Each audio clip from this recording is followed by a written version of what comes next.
Welcome back, everybody, to another controversial podcast with myself, Mr. Controversy, coming to you live and direct.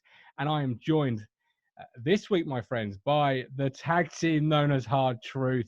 We've got to my left there, weighing in at, I won't say what, one half of the Truth tag team champions of the world, Mr. Richard Cruncher Moss. How are we doing? Well, I was doing quite good, and then just in the last 20 minutes, nearly fell off my chair when I read Matt Holland's quotes, but we'll go into that. Oh, we certainly will. And down below there is your tag team partner, the other half of Hard Truth, Mr. Matthew Phillips. How are we doing? How you doing? The Canary Crusher is back. The Canary Crusher. And we've had a little bit of a submission this week in regards to our feathered friends, which we'll get into ever so slightly. But first, of course, as we enter the no spin zone, we, of course, have to, first of all, address Mr. Matthew Holland's remarks from nowhere, it has to be said, of seemingly left field. Who wants to pick this up? Should I, first of all, go into a little bit of detail what he said for those that may have missed it? Let us know. Let us know. It's breaking news. Well, it is breaking news this evening. Yes, the 7th of July at 9 minutes past 8. Matt Holland has said we are effectively very lucky to have multi-millionaire Richard and the Queen and Simon Cowell, Marcus Evans, who is going to be, but he can't access that money. He's the only millionaire in history not to access the money. So we are lucky to have him, and we are lucky that he is here, and we are lucky that we are not a Wigan, a Blackpool. There were some other delightful names on the list, wasn't there, Richard Moss? I know Marcus Evans has got his critics, but if he wasn't at Ipswich now and putting the money he does into the club, I'd hate to think what would happen. We'd be in League One. Oh. And then you'll get the people on Twitter saying, "Oh, Marcus is doing," like we discussed last week. Marcus is doing a great job. Burying your head in the sand. Who wants to compare us to Blackpool and Wigan and teams like that? We are better than that. This is what we've got. 3 stars on here, you know. I don't see they've got them on theirs. And people accepting mediocrity. It's not for me, you know. We shouldn't accept it, but we all too easily trot out the line. Yeah, if we didn't have Marcus, you know, if we didn't. How much is he worth? 750 million, I think we see at the weekend. 188 on the rich list, but it's all tied up, isn't it? And he can't access that. Come on. Because if he walked into Barclays tomorrow morning, they would say, "Sorry, Marcus. On paper, it says you're worth this, Marcus. But we all know, really, you've lost the trust fund. You've lost the PIN code. You've lost access to it all. You know, yeah. Matt, your thoughts on Matt Holland this evening? Chiming in. I love Matty Holland. I nearly shed a tear when he went to Charlton. Love that guy. But I mean, he's stating the bleeding obvious there, isn't he? A little bit. I mean, if Marcus wasn't there, I'd hate to think what would happen. We might go into administration. It's a bit like cruising 60 miles an hour down the motorway and saying, "Thank God we've got wheels, otherwise we'd crash." It's just like, come on, Matt, you're better than that, mate. Town legends. I see it's on the Town, just looking there quickly, it's on the Town Twitter, isn't it? So it's just like some brownie points from a Town legend for Marcus a little bit. I mean, I suppose if you look at the Wigan situation, I've said this in the last few pods that people have watched, better the devil you know. So I stand by that. Doesn't mean he's doing a great job. Doesn't mean that we could have someone, you know, we couldn't find someone better. But at the moment, it's better the devil you know, coming out post-pandemic. But I don't know. I don't know what else to say to Matt there, really. I don't want to disrespect him because he's an absolute legend. But I don't know. It's not great. It's not great insight, that, for me. But there you go. Maybe it was taken from some kind of interview and they've just taken a quote from it. I don't know. I just find it interesting. It's these quotes coming out from the club in the week, probably, when they're going to actually release the season ticket news. And it's a little bit like, "Oh, I feel sorry for us, you know. Keep our money, you know. I just think, no, I'm not. Look, Matt is a legend. Speak to him on Twitter quite a lot. I've sent him a direct message. Hopefully he might reply. Hopefully he might come on here and discuss it with us. That'd be great, wouldn't it, if he came on here? Fantastic. Brilliant. More than welcome. But he's got his opinions. We've got ours. That's what makes the game so great, isn't it? Everyone has an opinion. But I'd say the majority of Ipswich fans, if you took a poll, would they be saying, "Marcus, you've done a great job in 12, 13 years at the club, lowest point since the 50s, down to one man. people on Twitter, they're saying it's not down to one man. And I think he would have to say himself, because he took over saying we want to get his club back into the Premier League. So he'd have to say himself that he's not met the objective he set himself, has he? Well, Derek Bowden, a friend of ours, Essex Cricket, he is famously in the paper of saying Champions League football after Marcus Evans took over. We are playing midweek cup football. It's just not Champions League football. It's it's the elite trophy. You did have just to go off on a tangent. You did have Lee Johnson saying that about Bristol City. They could be in Europe in 5 years. Look what happened to him. Absolutely. No, you see, I think it's. Sorry, go on. But I was going to say, not many. When people do put out those big expectations, Champions League football in X amount of years, not many do achieve it. I know Wolves set out with that target under Nuno, and they look like they might achieve it this season. So fair play to them. But I mean, you've seen a lot of investment going to that club in transfer fees, and Marcus hasn't really, done it to that level, has he? And Wolves were only League One not so long ago, weren't they? They were. But then, of course, I believe certain things may have been said at the time of Marcus Evans taking charge, such as investment, which was made for a short period, but has since cooled. Now, I think it's very interesting, the response from yourselves here, guys, because you're both very passionate, forthright guys, but because it's Matt Holland coming out and saying it, you're very reserved. And I'm picking up on the, Now, so I love Matt Holland as much as anybody else. I ran a Matt Holland campaign where I would donate £5 of my pocket money to keep him at Ipswich Town Football Club. I scuppered the Aston Villa deal, and then he went to Charlton. Yeah. But it was it was last minute. I remember coming home one day and having Donovan Blake on my door saying, "Did you know he's been sold?" Yeah. So I share the sentiments of yourself. However, we must be honest here, and we must suggest it that Marcus Evans has a lot of money in this football club. If he was to walk away tomorrow, would he get anything if he was to say, right, that's it, that's your lot, time, gentlemen? The likelihood is very little, especially if it went to administration. So what does he do instead? Well, he does what he's done already, which is bare minimum, just keep it ticking. You either hope for a Burnley miracle when they had Sam Vokes and co up front and got lucky that one season, or you hope for an investor to come in. Are we really as lucky as we're being painted out? Because he's literally just mothballed us. We had that chance. 2014-15.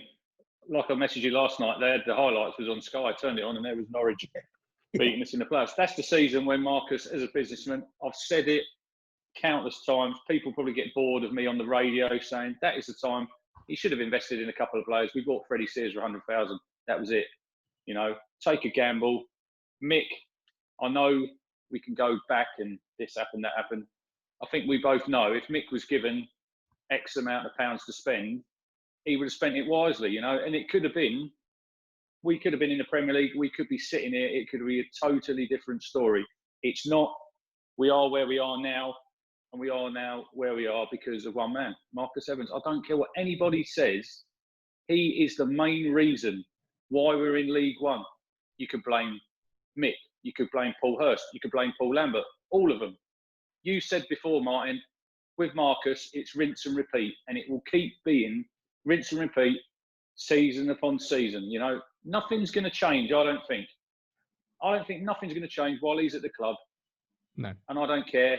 I could say Marcus Evans, it might be a bit extreme, he's a cancer for Ipswich Town. That is my opinion.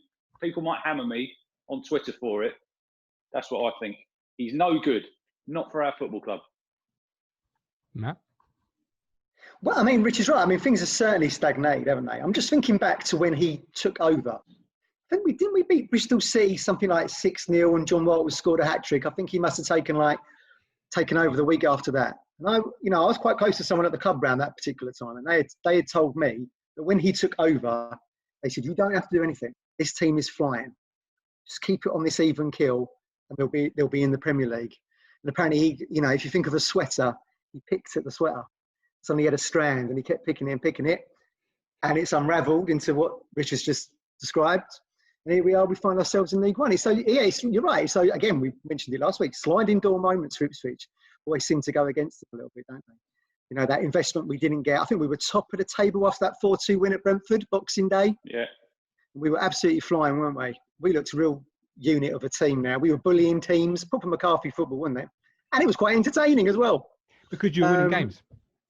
Because we were winning But then matches But then the wheels fell off and we fell into the playoffs, didn't we? Because we didn't invest. And we fluked the playoffs, really, didn't we? Didn't Derby lose at home to Reading and we got in on goal difference or something? 3-0. So we were lucky, really, to get in there. So, from that January onwards, it all went a bit paired, didn't it? But, I come back to my mantra at the moment, you're looking around post-pandemic football and what's happened to Wigan Athletic and that.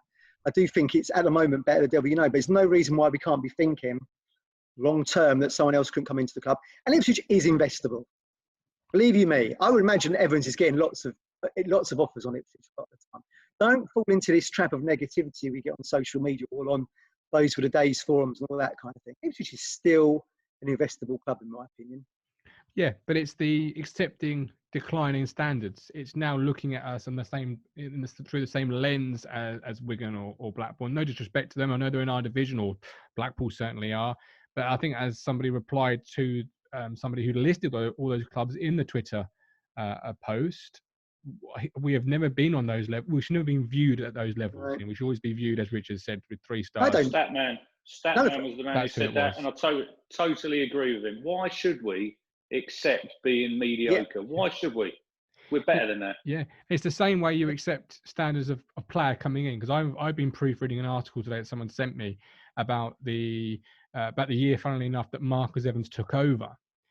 In that year, we had Shola Amiobi nearly signed for us. He'd agreed terms, but we pulled the plug on a medical not being right. He'd had a hamstring a year or two before, and our doctors weren't too happy about it. Wow.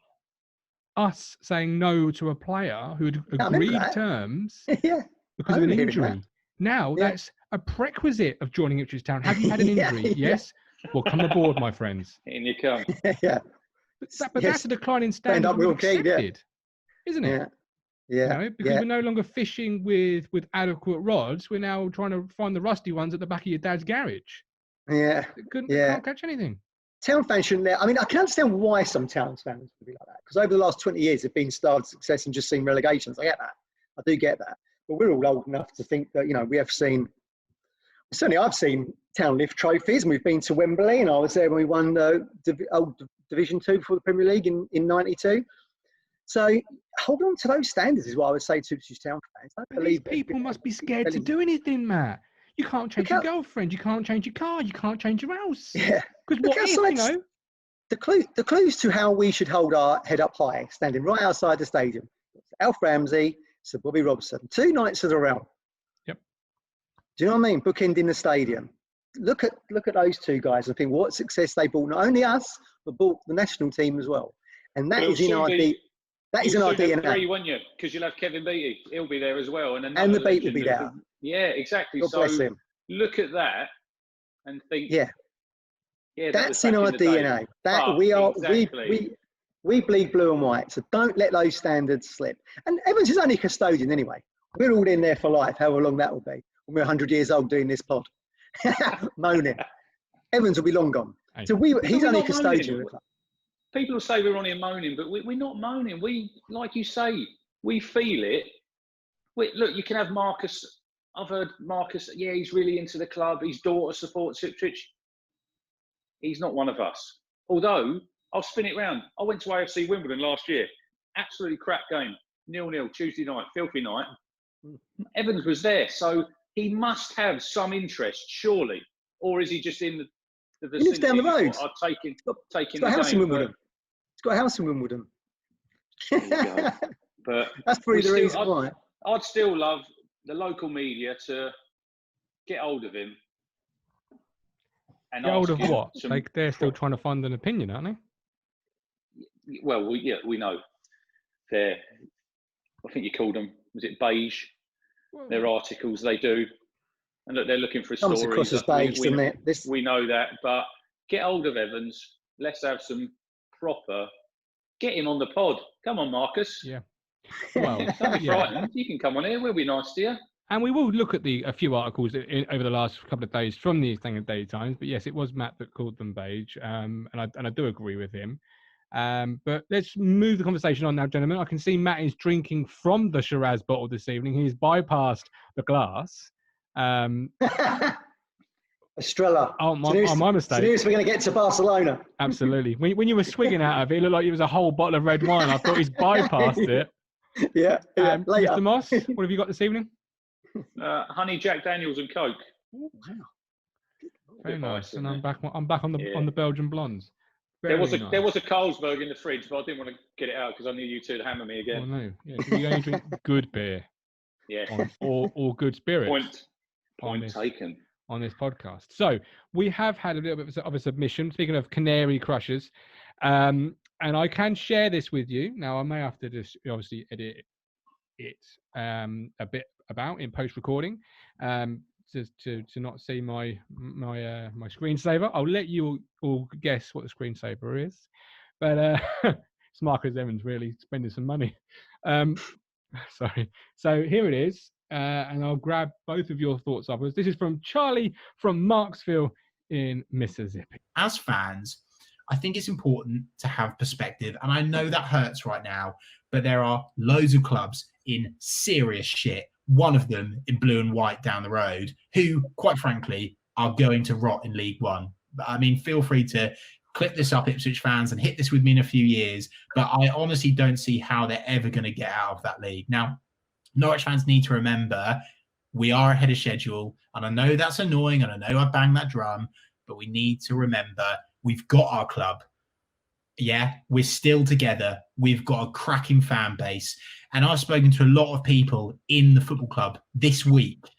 And they are hurting. And they want to make amends. And they want to put this right. What is going on there? Hard Truth. Talk to me, Hard Truth. What do we got? Did I hear a stat tonight that it's going to be their 5th relegation? Is that some kind of record, I think, isn't it? It is, yeah. What are they ahead of? Ahead of schedule of what?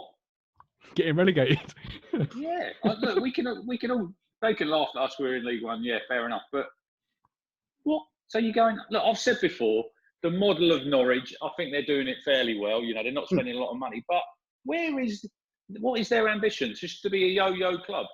Is that what it is? Take the money, come back down, go back up, come back down. Is that all they want to do? I think it's. I mean, that's talk Norwich City, isn't it? So you've got Jack Grieve and Chris Rieger. But I think and Chris has been very vocal about Ipswich previously over the last couple of years, laughing at us going down. We've reached out to them on Twitter. Absolute silence. Tumbleweed blowing down the road. Never come back to us. Strange that. So they can dish it, they can't take it. I think it's wishful thinking to say we're going to rot in League One for years to come. We finished the season badly, but let's not forget January and into February we were floating around the top of the table, weren't we? And that was on the back of probably being in relegation form from taking January out from November onwards, and we lost Kane Vincent-Young. So I think that's wishful thinking on their behalf. And they obviously think they're going to go straight back up there. Without a doubt, they think they're going to go straight back up. But look at this season's championship. You've got Fulham sitting in 4th. No guarantee they're going up. Cardiff, 6th. No guarantee they're going up. Or you're going to make the playoffs. And Huddersfield down the bottom end, struggling against relegation. West Brom didn't bounce back straight away, did they, when they went down? So I think, the Championship's obviously a little bit more competitive. And they're on a really bad run coming out of the Premier League. 22 games lost now? 23? 1-5? They haven't got a lot of confidence going into next season or much motivation to grab hold of and take next season by, grasp it next season. So the worst team. Whatever. Worst team to finish bottom. Yeah. Look, I think us three know football it can change very quickly. And to say you're going to rot in League One forever, who knows what's going to happen in the future? You cannot go saying that. It's like when they sing "We'll never play you again" is the most shit chant you've ever heard, because we all know that we will sooner or later. Yeah, we will get out of League One. We'll go on to that probably soon, but we're not going to be there forever. They're not going to be in the Premier League forever because they're not going to be a consistent Premier League team, are they? No. No. And Daniel Farke's not going to be there forever. I mean, I've been kind of floating on here that I think he's going to go back into the Bundesliga at some point. I saw Hamburg were looking for a new manager. someone, a big giant of German football, trying to get back into the top flight. I think they might have someone in place now, but maybe that role would have suited him. I think he even did a press conference where he said, I've been approached by clubs. But he certainly did one with the local media there. So I feel like the clock's ticking on him. And there will be a small portion of the Norwich fan base that actually is okay with that. And I think they'll be sitting here if they're listening to this, watching this, nodding their head, thinking, okay, I'll buy them the plane ticket. How fickle was that? A year ago, it was the best thing ever, celebrating the title. You know me, I don't like controversy. I tend to shy away from it. But Yeah.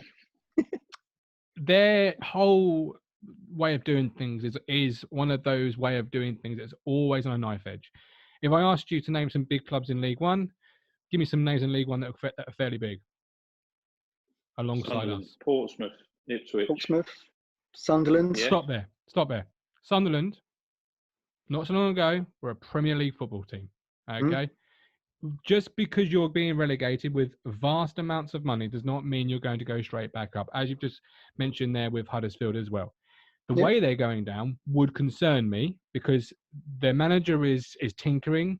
There's no way of really setting out a team and saying, right, this is the way we play. This is what we've got. Players will depart. Will you replace those players? Can you replace those players? There's a lot of best club going down, but really peel away that 45 minutes against Liverpool, they're a club in disarray. And that's what they're known for, really, the 45 minutes against Liverpool, where they played fairly well. Yeah. But since then, they've been the best team going down. Well, perhaps we'll get Glenn Ryder back. Yeah, well, Brian Adams, is it? I think he's still there. Neil Adams. Brian Adams. Yeah, well, could probably call him Brian Adams. He'd probably do a better job than Neil Adams done. He probably would. Let's be fair, he was awful. Brian Gunn, there was another one. They're probably going to keep Pookie, aren't they? Who would sign Pookie now? Well, I did a video at the start of the year saying he wouldn't score many goals in this division, and last year was his Murphy purple patch, and I got ridiculed somewhat. I'm feeling justified, and I feel a little recap video coming on soon just to go over those predictions. But you mentioned West Brom there. They're a club I feel that Norwich are probably modelling themselves on in terms of up, down, but West Brom are in the Championship still. I said that last week. They were a bit of a yo-yo. Then they had a spell, didn't they, when they were in the Premier League? But now they've sort of reverted back to how they were. But it's not as... You just got to look at teams like Stoke City. They're probably a bigger club than Norwich. Scrambling around at the bottom of the league, sacking managers left, right and centre. And they're probably going to stay up. Middlesbrough, another club. You know, they've had to call in Warnock to save the day. And they're going to get lucky. They're going to get lucky probably because we're going to get 12 points deducted. So it's probably going to save them when they could go down. But it's not as easy just to go down and come back up. But if they think they're just going to go down for one season on a Championship tour, because we were a League One tour, weren't we, for one season? I think they've got another thing coming. And I think Aarons will go, Cantwell, Buendia. I've heard there's teams looking at him. Yeah. So who they're replacing them with? They've got a good kid on the bench, haven't they? That striker, Adam Ida. Yeah, he come on tonight. He looks good. He looks a prospect. You can imagine him doing quite well in the Championship. If they keep him. Yeah. You know, because the moment you're at the Premier League, you are no longer, despite having finances in football these days, you're no longer in a strong position to keep anybody. If somebody comes in and views him as a development player, like Wolves, for example. Now, Wolves, he's obviously the wrong nationality for Wolves first and foremost. But if they, or Sheffield United, thought, you know, this guy could be a fairly decent punt for us. If you're the young lad, Norwich in the Championship, or anybody in the Premier League, it's going to be Premier League football, isn't it? You'd probably get a lot of them teams that come up would be looking at their players, you know. Yeah. Leeds, West Brom, whoever comes up in the playoffs. Maybe Brentford, they go up. I'd like to see Brentford come up. I really would. I know. Make some good stuff, don't they? Yeah, I'd like how their front three are great to watch. But unfortunately, we're in League One. You know, Premier League is a million miles. Championship is a million miles away. I see Lee O'Neill saying That's where we want to be. What did he say? I've got it wrote down here somewhere. I can't remember. Well, let's move on to that one. Let's close the first half down with Lee O'Neill's interview. We Oh, want to be friendly. back in the Championship and pushing forwards. Okay. So we all read that article with the East Anglian Daily Times with Lee O'Neill. What do we make of it? Look, 5.5 minutes. What do we make of Lee O'Neill's comments in a 45-minute chat with Stewart Watson? I feel like when I read it, I felt like I'd read it before. I felt like I read this last summer. Rehash. You have. Rehash. If you told me that was from July 2019, I'd have believed you. Taking out the COVID references, I would have thought that was last year's. But you equally could put in any club, couldn't you? Because isn't every club looking to strengthen? I do feel sorry for Stewart a little bit, because when he does that Sunday reflection piece through the season, he's a really good writer. I can actually imagine him on the national paper. I think he does really well in that kind of featurey reflection piece. Really good, really talented. It's a fair play to him. But it must, I think he even said to us on Twitter, didn't he? It must frustrate him to get those quotes. It's like, Gordon Ramsay having to cook up a plain omelette, serve it up. Just, the ingredients aren't there for anything else that is going to be of interest to anyone. And it's just, as we said earlier, it's just beige. And I don't think Lee O'Neill, probably a nice fellow, I've never met him, I'm sure he's a very nice chap. But in terms of like being engaging to the fan base, like Sheepshanks was, or Simon Milton or whoever, it's just boring. He's a puppet. It's just boring. Like I tweeted you, he's a puppet. He's got Marcus Sand up him, isn't he? Yeah, it's just not very interesting. It's always like, it's one of the reasons why I don't buy a match programme anymore. I used to love match programmes when I was a little kid. I don't buy them anymore because you could almost come up with the quotes, the stories yourself. Yeah. Before you read it. Yeah. I like Stewart, but I like him in the sense of, well, no, I'll rephrase that. I like him, but he's like Cole Skews to me. With Cole Skews, there's a really good midfield player out there who can boss a game. You've seen him, just not very often. With Stewart, he can write, he can bring a fantastic piece to it, but it's too often beige. It's too often fluffy. It's like this interview. Focus on one area. If Lee O'Neill tells you we've got targets, we've got scouts, we've got this, that, or other, focus on that, hone in on that, and give your readers. And I said this to them on Twitter. They're intelligent people, your readers. They can handle intelligent stuff. It hasn't got to be kindergarten stuff. It hasn't got to be spoon-fed, And I think you get a lot more clicks for sure, but a lot further with people if it was real, honest, hard journalism as opposed to here's the basic tourist information guide. Go for it, Rich. Done a few. So he said, first objective, win the league. But can we hold him to that one this time? Because last year he changed his mind. Yeah. And Lambert never said it either, did he? Lambert never said it either. Curve. League One is a steep learning curve, he said. I'm not having that bullshit. I'm not having that. I'm sorry. Come on. We've gone before. We're Ipswich Town. We're not Blackpool. We're not Wigan. We're not teams like that. It's not a steep learning curve at all. Can't make the same mistakes again. We all know that. That is so obvious. He's pointing the finger at Lambert there, isn't he? He's pointing the finger at Lambert now. Hit him now, Stuart. Hit him with it. With what mistakes? You've obviously identified what mistakes. Young players, part of our plan.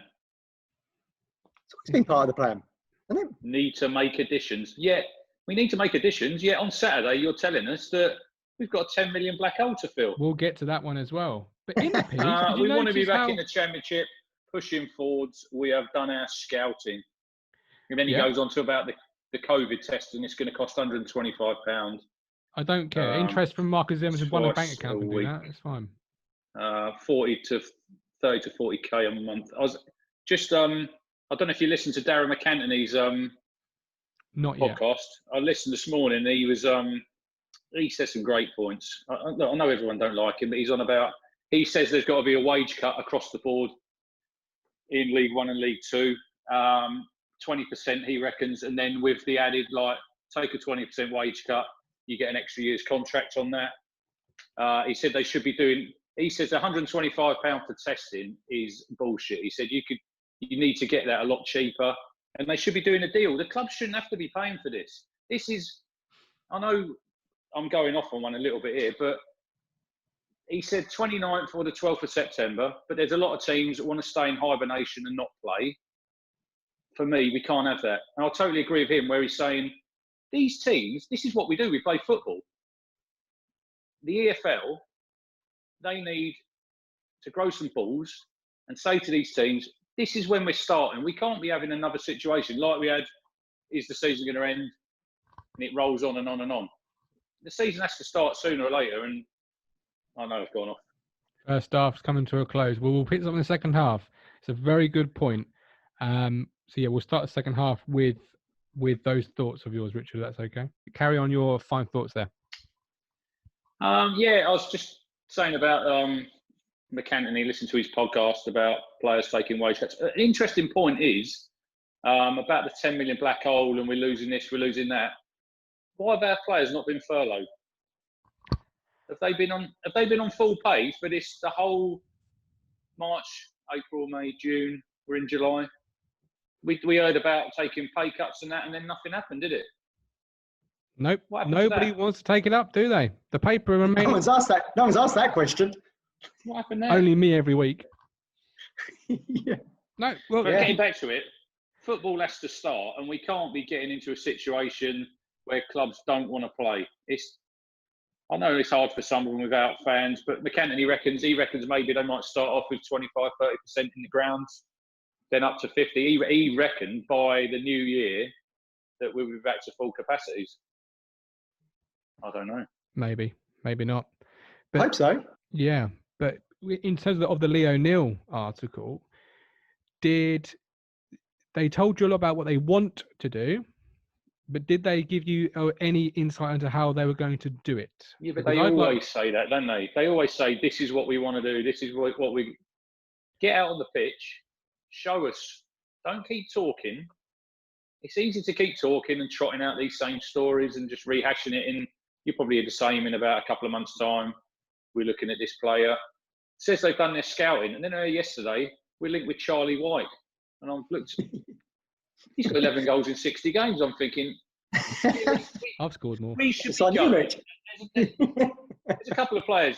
Nandwale, who played for Blackpool. I think he's available. You should be looking at someone like him who scored in the Championship. We need a left-back. Jacobson, Wickham. Yes. Scored goals. And good free kicks. Yeah. Look, if we're really serious about getting out of this league, although I tweeted today, left-back, personally, Tristan Nydam would do a job for me. I think he could fit in there, and maybe you could look at other areas of the team if you're not going to spend that much money, because obviously I think Jacobson's probably under contract. Then again, saying that, he could be a Championship player come Monday night, so that might be a non-starter. But I don't know. It's too much chat and not enough do for me. Exactly. The problem you've got though with Lee O'Neill's quotes is that Paul Lambert tends to contradict what he's saying. Yeah. Because like Lambert will never say we're going to try and win the league, because he doesn't want that to come back and bite him on the backside, does he? And he's like, he really does play things conservatively, Lambert, doesn't he? Because he said, like, even back to when we got relegated, he said, we need a bit of help. We need a wee bit of help. Let's get 1 or 2 in. And he ended up getting about 5 or 6 in, didn't he? And it was interesting that he used that kind of phrase when he was on Mark Murphy's show the other month. And he said, 1 or 2 things are going to change. So, going on the evidence, you have to think it's going to be wholesale changes for the new season. Yeah. I mean, O'Neill's talking to Lambert in that article, isn't he? When he's saying, things have got to stop in terms of things are going to change. In terms of, he's obviously referencing squad rotation, the team rotation now. But I mean, Lambert said, didn't he? He was like preempted it himself. He said there's going to be humps in the road, which he created himself by cancelling games and buggering about with the squad. And that kind of thing. I'd have expected better than him. He's done over 500 games, I think, as a manager. You would have thought, and he's been in League One before. You'd have expected him to maybe have a bit more streetwise nous around League One than what he did. But what about his coaching staff? What are they saying? I think I said before, Ian Culverhouse, when he was at Norwich, he done a lot of the training, didn't he? And Lambert just sort of sat back. They say he was the brains of Lambert. Stewart Taylor, Matt Gill. What are these guys doing? What are they saying to Lambert? Are they just going along for the ride? Stewart Taylor, I don't know much about. I don't know much about Stewart Taylor. He was a new name to me. But Matt Gill, I'm told by quite a reliable source, was very highly thought of at Norwich. I think he was their under 23s manager. So he has burnt a bridge a little bit now to come to Portman Road with to Lambert. He's gambled, rolled the dice, and crossed the enemy divide. Not many people do that. So I mean, fair play to him now. So he's highly thought of. But whether or not how he's utilised, no idea. Well, But Colthouse was supposedly the brain, wasn't he, behind Lambert's success? Even in the games, when like Lambert's his substitutions sometimes very late in games, and you'd think his coaching staff say, come on, look, we need to change it. 20, 25 minutes to go. We don't need to throw on Freddie Sears with 2 minutes to go at home. Stuff like that. We can see it sitting in the stands. He's paid one of the he's probably top earning manager in League One. He's paid to make them decisions, and he's getting them wrong. No, he is, yeah. And Matt He's Gill getting them wrong. is. Those substitutions are like crazy, aren't they? My dad used to say, "Why is he bringing it on for 5 minutes when bloke he's taking off couldn't do it in 85? Was he expecting a miracle?" Sometimes it works, but in Freddie Sears' case, the week before he wasn't even deemed worthy of coming on at all. In that respect, then suddenly he was thrown on the following week. Now Matt Gill was responsible for a lot of the young players you now see at Norwich, bringing those through, your Cantwells, etc. He was very highly thought of. He did what David Wright is now doing, that role there. So yeah, he did an Ian Crook, but instead of turning around and changing his mind, he proceeded to cross the divide. There was a lot of things in that article, as we've already said, but one of those was staff. Lee O'Neill did say the staff have scouted themselves and identified areas where they felt the performance fell down. Well, Stewart, I want you to ask what those were. Like, what did you guys think you lot fouled at? Because if you're admitting in a roundabout way that we failed, well then what? What areas did you identify that wasn't right? What mistakes? And what even constitutes scouting these days? Exactly. Going to games, sitting in the stand, watching the games, watching it on TV. I mean, I read an article this week about how Liverpool scouted the team that's now won the Premier League. And they had a guy who used to be in IT in Peterborough doing their data analytics, and he was the one that discovered Robertson, Salah, etc. Not Klopp. He recommended them through his data analytics, and Klopp's moulded them into the team that you got now. Yeah. Well, that is scouting now in 2020. Darren McAnthony at Peterborough, they famously use an analytical company that you can find on Twitter. He's very prevalent on Twitter. He's actually a Sheffield United fan. Your Blade Analytics guy. I know. That's the one who feeds everything to Peterborough. Brentford during the week are advertising for a chief. The actual job title escapes me, but Brentford are another club that very heavily for data upon data. Ipswich doing that? Should have asked that question. He's saying we should ask it. We touched on Peterborough last week, and you've only got look at the strikers they've had over the last few years. They had Dwight Gale, Assombalonga, Ivan Toney. All these players, they've got them in for cheap at a good age. Mm-hmm. Yep. They played football, they scored goals, they sold them on for a lot of money, and then the next one comes in. Now, that's good thinking, isn't it? It's good. Yeah, that's where you should go. You shouldn't be signing your Will Keane because he's available, and Will's all right. He's a nice lad, and no, you don't want to. They got that kid from Colchester, didn't they? Frankie Kent. Kent. Jack Taylor from Barnet in January. Charlie White. Did that get you excited when you read that article? Find us the new Tony. Yeah. Get him in. Or give your kids a chance. Ben Falami, Ben Morris. Why have you brought them through the academy? How old are they now? 20. I think Ben Morris was 21 the other day. Falami about the same age. Now, if they're not going to make it now, they've got to go. I'm not massively convinced by them, but in their defence, I've not seen much of them. To defend if you don't believe in them, what are they doing down there? Yeah. I know not everybody's going to make it. It's like Tyrese Simpson. I see people on Twitter saying, you've got to give him Look, we see him last season. A year ago, he was playing rugby. He's a big unit. You see against Coventry, when he came up against, what was the centre-half, McFadzean, didn't have a kick all game, did he? Now, we don't really want to be relying on a 17-year-old next season. He's not a Darren Bent.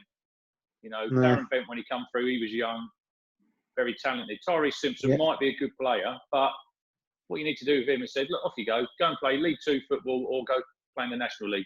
have a season like playing Wolverhampton. football, Yeah. and then come back. Yeah. But Charlie White, They're gonna have to. They will go. They'll have to go to market, won't they, for another striker? Yeah. I think it was needs when another striker. Could he go back for Colin Quainer from Huddersfield? Might get him on a free if his contract's over, or a nominal fee. They were linked to Connor Washington, weren't they? When he was in that relegation fight, could they go back for him? Connor Wickham, we were in for him in January, weren't we, boys? Is he at Sheffield Wednesday? Isn't he? Yeah, he's at Sheffield Wednesday. Yeah. Dream world. It's when you drop in names like him out in the season. We tried to get Connor Wickham. Yeah. Do you think that we are stupid? Are They we do. going to swallow that? Are we going to swallow that? Don't be so stupid. Come on. But I said to you, he wants a new striker. So they said he got James Norwood, Caden Jackson, Freddie Sears. There's another one. Freddie Sears, he's been at the club a long time. Get rid of him. I'm sorry. Yeah. Freddie might... Look, I met him when I got married. I was going on my honeymoon. I met him at the airport. He's a lovely guy. Like we said last week, I don't care if they're lovely guys. Just perform on the pitch. And he's had a serious knee injury. Is he going to be the player that he was? Probably not. How old's he now? 28? Is he 28? Not for me. 28, 29. Yeah. Sign someone who you can improve and then make them better. And then if we don't get promoted or whatever, sell him on for a fee. Don't go signing journeyman footballers, because that is what we do all over. And it's what we will do. You can bet your bottom dollar when we sign a striker, it will be somebody, and you look at his goal record and you think, Jesus Christ, what have they done there? You're still not ruling out Keane coming back in there? It wouldn't surprise me. Yeah. Because have we done our scouting? If A's not available, B, C, D, you've got to have other targets, not, Will Keane. Oh, yeah, we'll have him. How many times did Reg Varney come back when he was told he weren't wanted? He's still doing well at Cheltenham. When he banging the goals in. But there's a reason why players like Jordan And then you go Trent- back to the owner.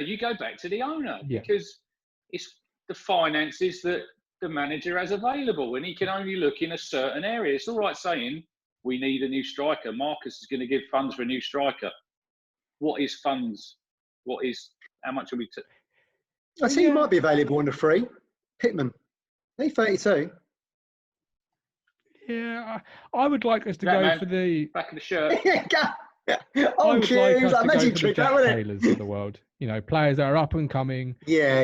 You kind of know they're not going to be here for long unless the club really does well. But when you sign them, other fans go, "Be a good player, he will." Jack Taylor for Peterborough has been outstanding since he joined from Barnet. Outstanding. So you telling me we can't compete with teams like Peterborough for players like that? Well, we said this last week, didn't we? We said we should be fishing in the same pool as them. And we're a bigger name than them. We're a bigger club than them. We're a much bigger club than them. We're not because we'll trot out the, but we're hard up, let's get the begging bowl out. It's all stuff like that. Poor old Ipswich. Ipswich, yeah. It is. It just comes out straight and it stinks, doesn't it? Because you hear the same old trotted lines. Marcus. We could go round. And it's not even been for a couple of seasons either, has it? It's been a good decade plus. Well, this is it. So do we not even know about these players? Is that why we're not recruiting them? Because they must know about them. They know about them. I think I would imagine nearly everyone in our league is looking at the same players. It's who's putting the better offer on the table. There's no secrets in football. They must have known about Ivan Toney. Must have done. You can know about It'd be amazing if they didn't. But we're talking about collection of data, and we're talking about seeing trends. We're talking about seeing things, progressing. That I'd like to know. I'd like to know. I'd like to know what kind of data they use. Yeah. I see. Owen Doyle. Would you took him? Well, he's a proven goal scorer. The lad from Swindon. And Bolton, isn't he? I think he's going to Bolton now. So he's the same age as Pittman, isn't he? 32. 32. But in form. For a season. In form and playing games. Yeah, scoring goals. I'd take a punt on someone like that. I would.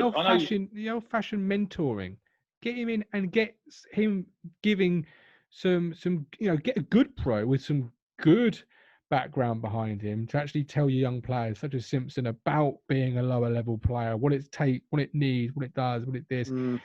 Moving on to John Nolan and Thomas Holy, as we're talking about statistics, John Nolan, everybody keeps telling me there's a player in there, but have we actually got the statistics that back that up? I see you I looked on Wikipedia yesterday, and then you tweeted it. Look, I'm a fan of Nolan. I know you're not. We can all go back to the Coventry miss. But there, for me, there's a player he's low on confidence. He's came in, he played well, and I know you said it was his Murphy season at Shrewsbury, but he did have a good season in League One. He's come in, obviously Hurst has got sacked, and then we were a poor side, weren't we? We were. The season before, relegated, poor side. This season, he's came in. He's probably another one who suffered with, I know he had a few injuries, but the rotation. He's in, he's out the team. I think he could be a decent League One player. I think there's a player in there. It's just where you put him in your team. Do you believe in him? I just think he's a confidence player, but he does disappear out of games. I will agree with that. I called him Mr. Anonymous, didn't I? Yeah, on Twitter. What is a John Nolan? Martinez. He looks shackled to me. Nolan? He looks like a player who's playing within himself. I agree, totally. But I don't even know what's his best position. I don't even know where that is in midfield. I mean, I'm sure, thinking back to under Hurst at Shrewsbury, I'm sure he played like an advanced. If they had a diamond, he was playing at the top of it at number 10 role. You know, just off the striker. This is another thing. I've never seen him play that for us. We've got too many midfielders, haven't we? We've got too many, probably the same. Yeah. Same sort of players.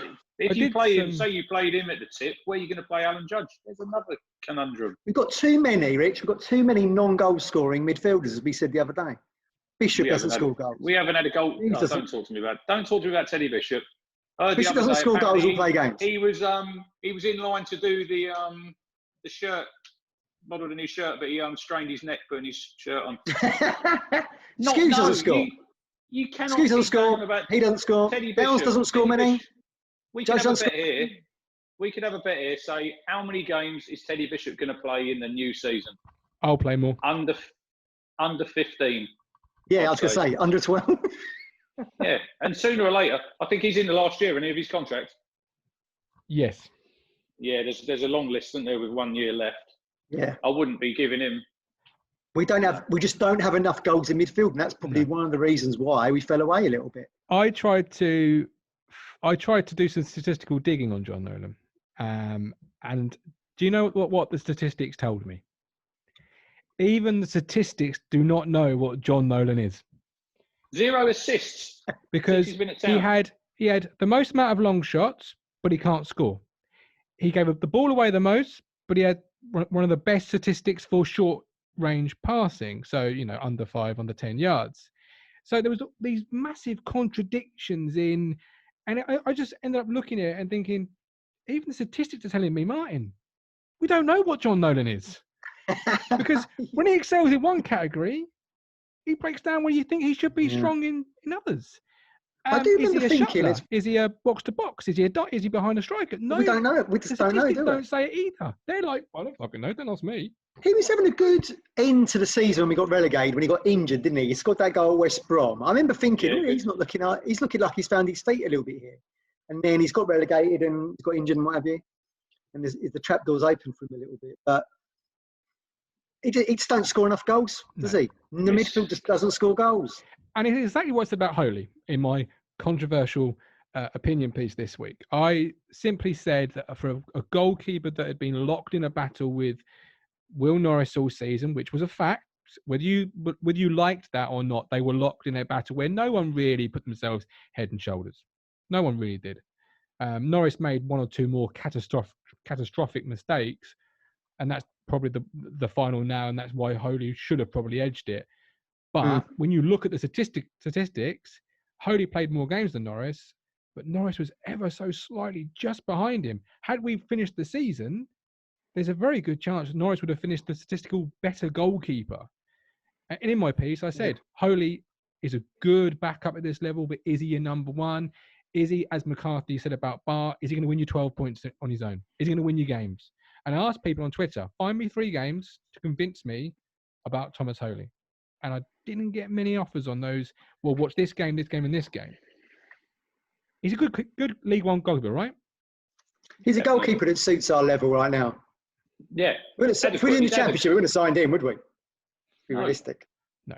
He's adequate to be a number one, and you have either Harry Wright or Prizebeck number 2. I think you don't need to go looking for another goalie. Like I said last week, you don't want to sign another goalie and then have the same situation where you don't know who your number 1 is.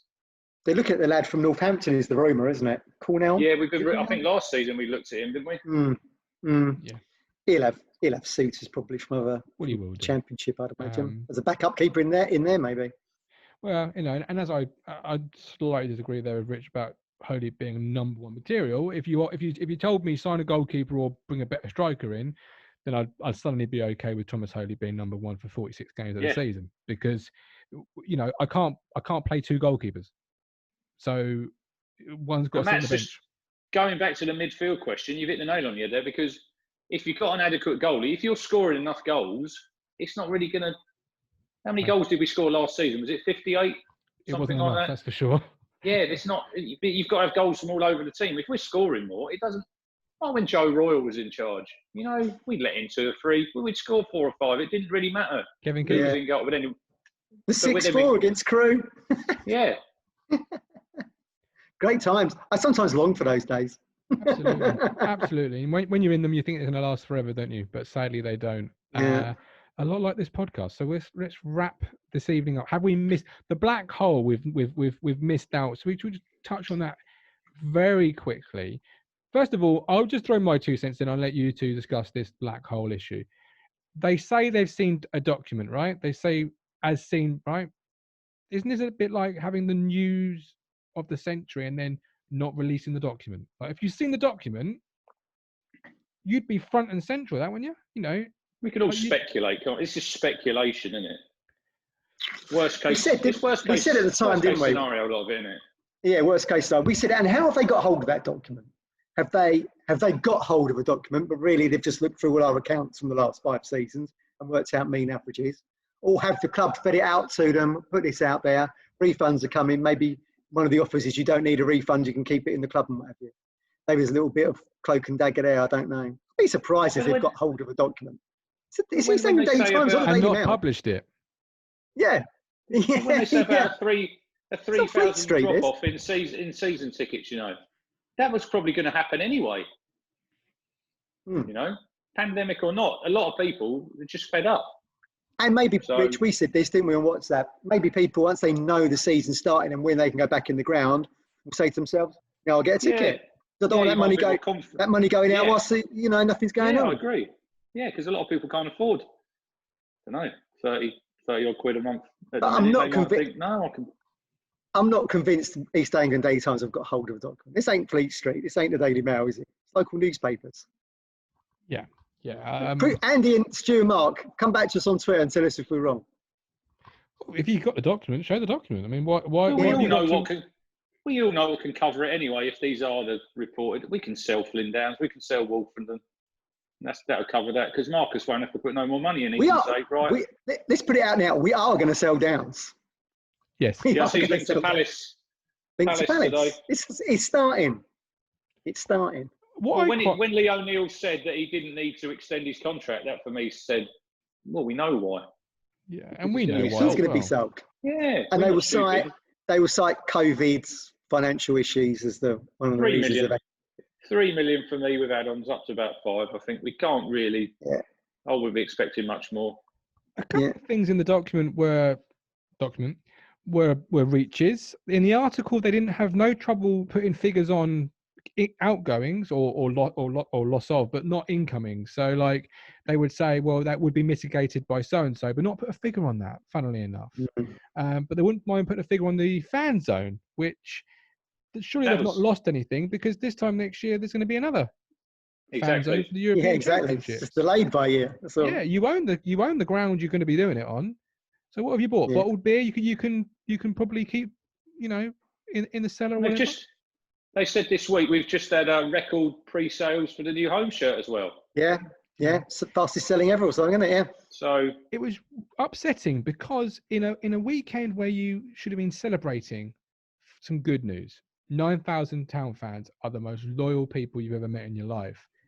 Yeah. Instead, it was a weekend of, like, on the Sunday night, you felt like it really upset. You're like, it's been a really bad weekend. We've got this problem, that problem. Instead of thinking, yes, it's great. 9,000 Town fans, they found a way to whip that all away and say, don't be too optimistic by that, because, you know, and I thought we didn't own the food kiosks. I thought that was out to a third party. So what the club loses on that, because I've been at AGMs where the guy's been sat there, he pays a fee for the year based on what he thinks he can make and then some, and the club just take a fee.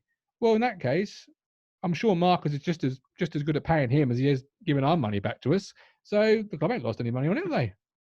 Yeah. So again, reach. And it just sounds good. It just sounds good, doesn't it, for headlines when it's all a bit slow for Ipswich at the moment? Well, it does, 10 as million. Rick says. Could be next 10 week, million. when you're told, Matt, option 3, keep the club, keep the money in the club. You'll remember, 10 million. Yeah. And now you'll have Matt Holland back of your mind. There you go. Yeah, we're lucky. Pulling at your heartstrings again. Yeah. It's all you can see where you can see the path we're being led down here, can't you? Oh, yeah. It's just the fact the paper seems complicit in it. They're the ones laying the path for you. To the big bad wolf. They're not. They must have an editorial decision where they sit down and decide how that's going to come. If they were going to go after Evans or go after Lambert, that would have to come higher up in the Argent chain. People that own East Anglia, times I would have thought. If the newspaper lost the football, would there be a newspaper? They're struggling with a newspaper now, as it is, isn't it, with regional news and everything. I don't know. I like the 3 guys. They are great. They're really nice guys. Do you buy the East Anglian Daily Times on a regular basis? Just go to the website. You don't have to. Exactly. You don't have to buy it for. How much is it? 90p. Don't even know. I don't know. Don't even know. I haven't bought one for years. Even when you can buy it, you can buy it on a Saturday outside the ground with a little bag. Yeah. No point. No. There we go, gentlemen. So let's bring this one to a close. Let's bring this Talking Town to a close. We need to finish on an up, don't we? Right. Finish on a positive. I want to be a multi-millionaire on a yacht doing the can with Shakin' Stevens. I'm not going to tell you how I'm going to make it happen, but I'm going to tell you I want it. So I'm going to hopefully want it into reality. I feel I want Talk Norwich City to watch this and come back to us. Come on, boys. Come on. The decade of domination. Bring it. Come on. Bring it into the podsphere. Come on. Chris, Jack, come on. Domination. Come on, play. What do you want, Rich? Is that what I want a pink away shirt. Yeah, me too, actually. Come on. He's coming. Do you know what? All this away shirt nonsense on Twitter, you've not had your money back yet, people. Can we have some perspective? Maybe that's going to be part of the deal. You can get a free away shirt with your money. You mean I'm not even going to get a free home shirt? I've got to sit in the... I wouldn't hold your breath on that one. No, nor would I. The whole cobblestone will be alight with away shirts next year. Yeah. Socially distanced? You'll be spread out all along there. I might be the only one there, because obviously certain age groups can't perhaps go. I have some leg room next year. The Martin Lambert stand. You can get in the posh seat. You can get in the posh seats in the centre. Yeah. Added seats. Anyway, right. Let's bring it to an end. Thank you for watching those at home. Check out the website, the YouTube, the Twitters. Handles on the screen, or have been on the screen throughout the episode. TNC, is it TNC? Talk Norwich City. If you're watching, get in touch. We can probably do like some sort of Avenue charity sumo match. the hard truth versus Jack and what was the other guy's name? Chris. There you go. Jack and Chris. The challenge has been laid. Come on, boys. Come and see us.